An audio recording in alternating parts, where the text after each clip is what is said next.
कभी ऐसा हुआ है कि बर्थडे आ रहा है और आपका रोना शुरू हो गया है? नॉट दैट कि you don't want to celebrate your birthday, but एक अजीब सी हैवीनेस जो है वो महसूस होती है।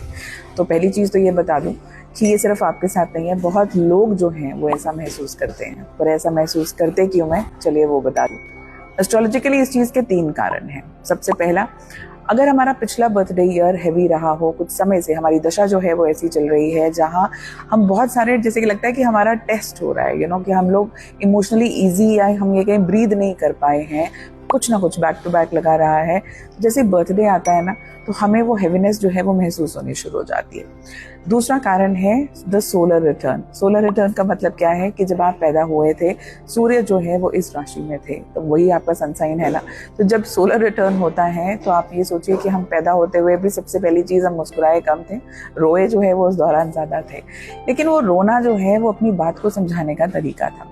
तो इसी कारण से अगर आप देखें तो बहुत बार ये हैवीनेस जो है वो महसूस होती है, बिकॉज ये हमें आगे के लिए अब हम रो के जब हल्का हो जाते हैं तो उसके बाद आगे लाइफ जीने के लिए हमें एक स्ट्रेंथ जो है वो मिलती है।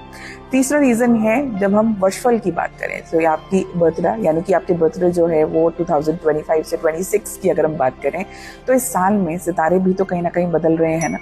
दशा अपनी जगह है, बट जैसे कि हम लाल किताब वर्षफल भी अगर देखते हैं तो उसके अंदर जो है वो प्लैनेट्स के चेंजेस, उनकी जगहें जो है वो घर अपने उन्होंने बदले हैं, तो फिर उस अकॉर्डिंगली आपको प्रिपेयर भी तो करना है। इसलिए बहुत बार ऐसा होता है लोगों के साथ कि जब बर्थडे आता है उससे तकरीबन 43-45 डेज पहले आपको एक मूवी का ट्रेलर दिखना शुरू हो जाता है कि what am I getting into, मेरा आने वाला साल जो है वो कैसा रहेगा।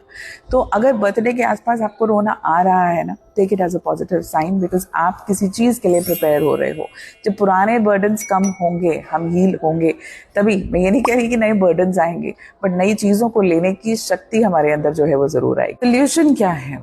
जब भी ऐसी फीलिंग्स आए उन्हें दबाओ नहीं। It is okay to cry, it is absolutely okay to cry.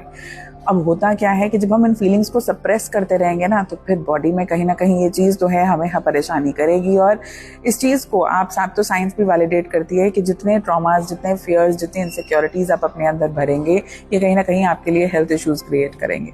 So it is absolutely okay to cry, you will feel lighter, much much better. लेकिन उसके साथ साथ करना है जो बड़ा सोल्यूशन है वो ये कि have an analysis of your chart कि इस बार क्या बदला है, या मुझे जो ये ट्रेलर 1.5 महीने में बर्थडे से पहले दिख रहा था, ये किन पर्टिकुलर जो एस्पेक्ट्स की ओर इशारा कर रहा है, वहां पर अपनी तैयारी जो है वो शुरू होनी चाहिए।